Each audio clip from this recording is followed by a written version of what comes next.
Hey, what is up, everybody? It's Animac here for Anime Uproar, and the secret of Asta's true power and true identity is being unraveled right in front of us. In my previous Black Clover video, I argued that Asta's birth as the flaw of the world was no coincidence, and that Wizard King Julius was likely the man who fathered him.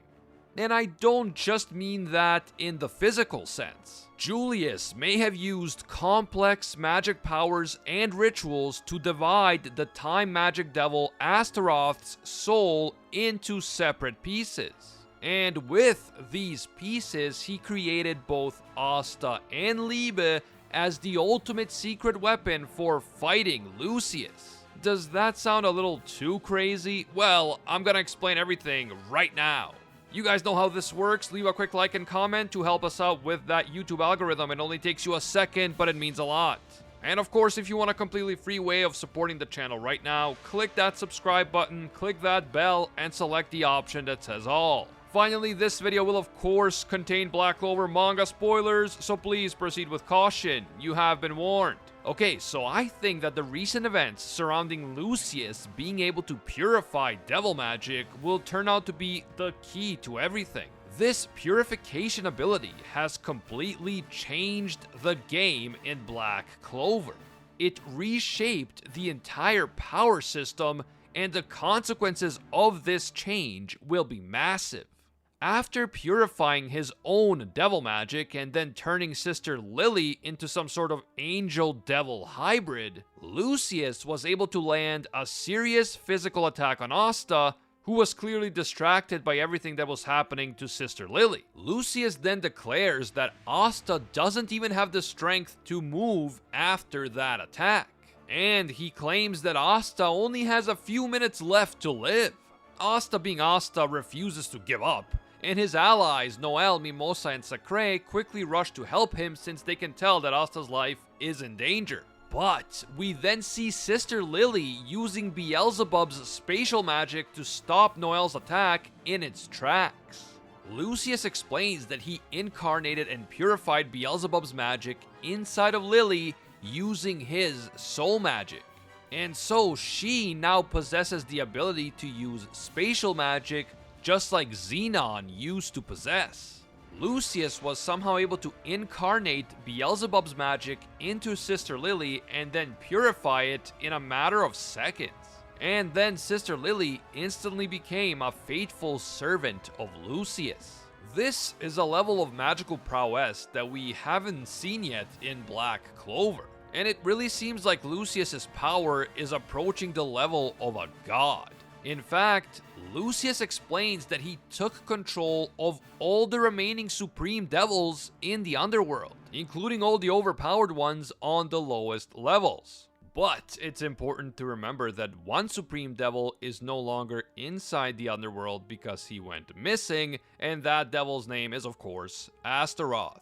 Now, unlike the other devil hosts who either served devils or had contracts with them, Lucius plans to use purified devil magic to allow humanity to ascend to new heights. He will use purified devil magic to give humans nearly indestructible bodies and boundless wisdom. And Sister Lily is only the first of these so-called paladins that Lucius plans to create.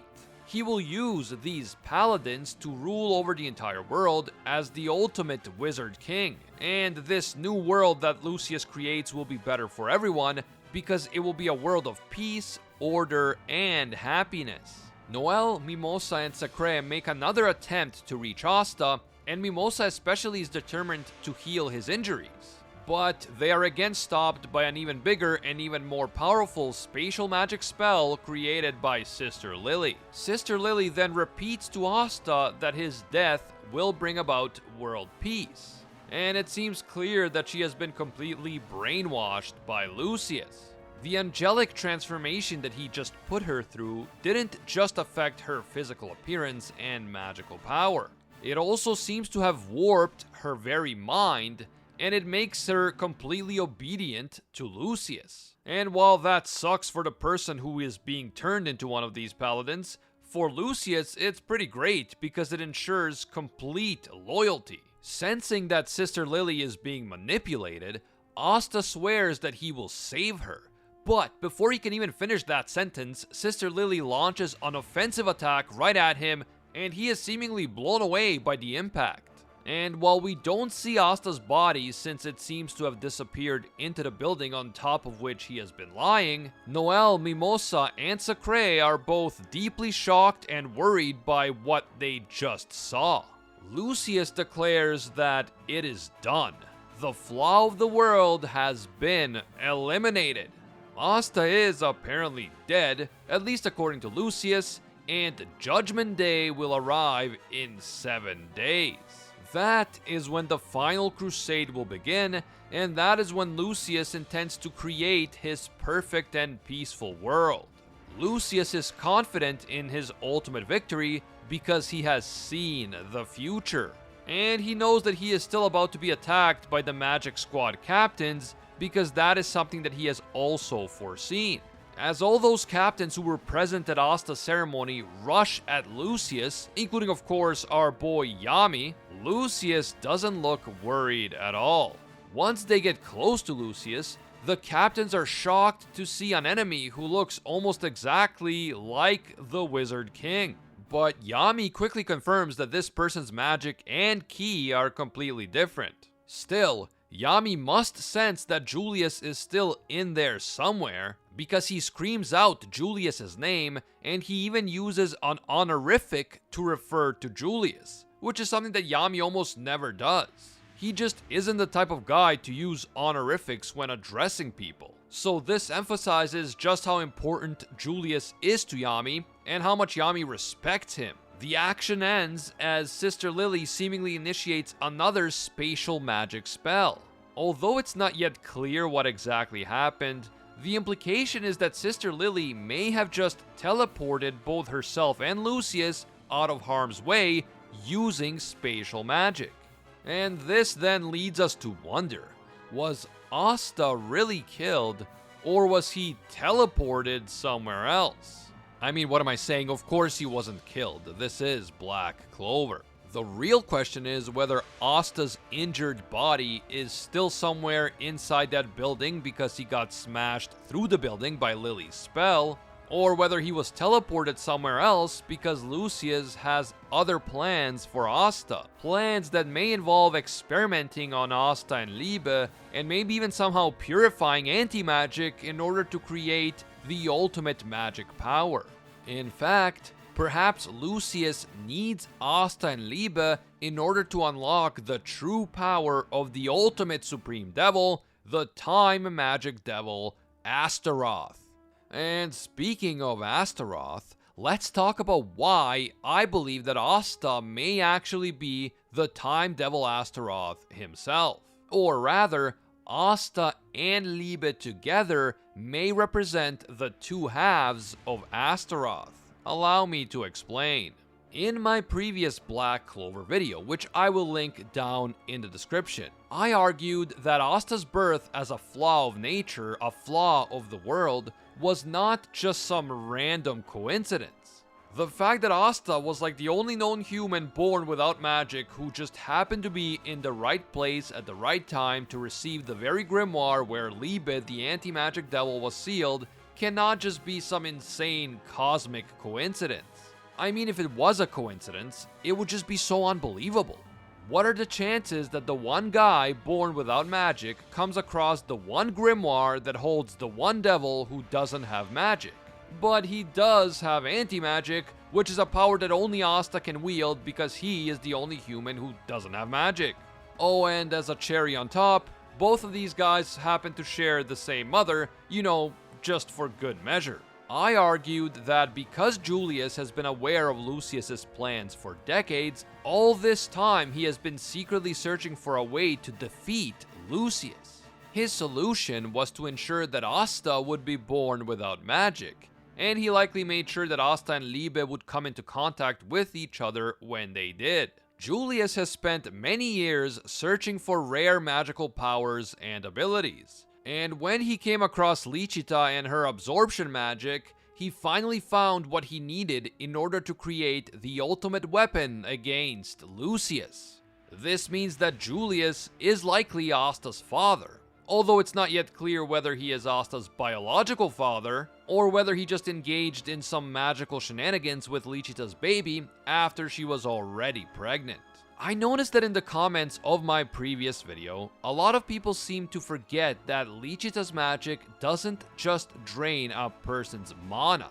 It also drains a person's life force, which means that, theoretically, even someone without magic would still have a life force. And so they would still be affected by Lichita's absorption. Devils are an exception though. Lichita can drain their mana, but not their life force, which is why Liebe, a magicless devil, was able to be around Lichita without any issues. However, Asta couldn't stay around her because even without magic, he still had life force. And so, theoretically, if Lichita's ability continued to absorb this life force, he would have died. And so, Lichita was ultimately forced to give Asta up for adoption. But here's the thing. Lichita was pregnant with Asta for 9 months. He was a living being with his own unique life force growing inside of her. In theory, Lichita's absorption ability should have killed him while he was still just a baby in her womb. Unless she was approached by someone, such as, say, Wizard King Julius, and that someone offered her a way to protect Asta, at least while he was still inside her womb. In exchange, Lichita may have allowed Julius to make certain modifications to Asta, and that is what allowed him to survive and be born healthy after 9 months. What if Asta wasn't initially supposed to be born without magic? What if he had both mana and life force, but Julius used complex magic spells and rituals to modify him? And this modification is what allowed him to survive. But this modification is also what turned Asta into the flaw of the world. The only human born without magic, and thus the only human capable of using anti-magic. And what if Julius was also behind the birth of Liebe, a devil who just happened to be born without magic in the underworld at about the same time that Asta was born without magic in the human world? And this could all tie in to the real reason why Astaroth suddenly disappeared from the underworld, and why we still haven't seen him anywhere. One thing that I didn't look at in my previous video, but which was very popular in the comments of that video, is the idea that Julius somehow extracted Astaroth's soul from his time magic, then split that soul into 2 parts, and placed one part in Asta and the other part in Liebe. Or he used one part to create Asta and the other part to create Liebe. Because Julius kept time magic for himself, and Astaroth's soul was left magicless, both Asta and Liebe were also born magicless. And this hidden connection could explain why they happen to look very similar to each other, and why they happen to be roughly the same age. Because Asta and Liebe are 2 parts of one whole. And since they both came from the same soul, they were destined to meet once again and form one whole. One perfect devil union. Although, to be fair, Julius may have secretly facilitated their first encounter from the shadows. And this brings me back to that concept of purifying devil magic that Lucius keeps talking about. What if purifying devil magic actually means using soul magic to separate a devil's magic power from that devil's soul? And this allows Lucius and his paladins to use the magic of a devil, such as Beelzebub's spatial magic, without having to worry that the devil will take over their body. The devil can't take over because the magic has been purified. It has been separated from the devil's soul. And that is exactly what could have happened to Astaroth and his time magic. His magic may have been purified and taken in by Julius/Lucius. But then Julius secretly split his soul into 2 and used it to create Asta and Liebe, two creatures who together form the ultimate weapon for defeating Lucius. It's funny, but Asta is of course one half of the word Astaroth. But here's the crazy part that you may have missed. The word Liebe means love in German, and the devil Astaroth was actually based on an ancient pagan deity called Astarte, who in this ancient pagan religion was considered to be the goddess of love. So while Asta's name might have been a very obvious clue that Asta is the first half of Astaroth, Liebe's name may actually be a more subtle clue that he is the second half. Asta and Liebe being Astaroth would explain a lot of other mysteries as well, like why Liebe is so strong despite allegedly being a lowest ranked devil, and why Asta manifests that mysterious fifth horn while in his devil union form. It could be because both Asta and Liebe actually have supreme devil properties. And if all of this is true, if Asta and Liebe together form two halves of one whole, two halves of the supreme devil Astaroth, then the more they are able to perfect their devil union, the closer they will be to resurrecting Astaroth himself. And once they unite perfectly as one, Astaroth will finally be revealed, and he may even reclaim his original magic, time magic. Just imagine what that final form of Asta and Liebe would look like. The supreme devil Astaroth using the magic that had always belonged to him, the ultimate magic type, time magic.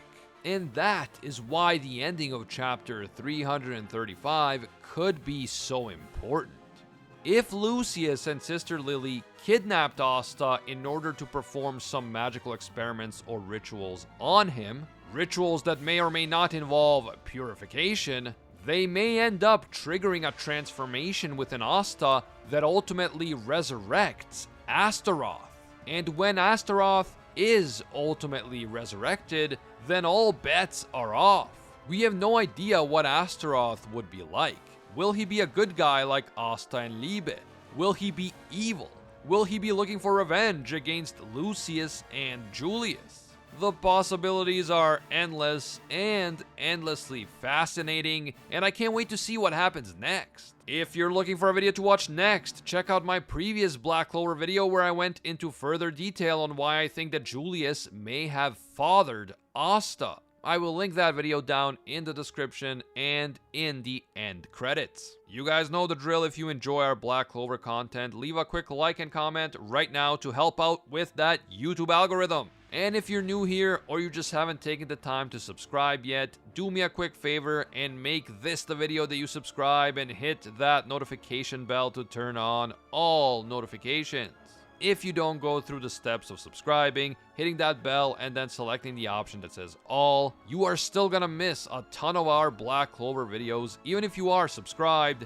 It's just how YouTube works. I want to give a big thank you to all of our Anime Uproar patrons for making videos like this one possible. Special thank you to our The One tier patrons, the ones who stand above all other clans, including Alpha Sigma, Pate Heffa, The Toasted Chi, Corey McGowan, Baked Buddhist, and Jeremy Pontier. And I can't forget all of our Pro Hero tier patrons, including the one and only Gilgamesh, Angel Cruz, Alicia Octer, Fatboy Games, Kaido Might Be a Duck, Alivania, and Anime S Code M. If you guys enjoy our videos and you feel that they provide value for you, consider supporting us on Patreon or here through YouTube memberships. Even a single dollar helps, and it means a lot to us. As always, thank you guys so much for watching, and until next time, see ya, Space Cowboys.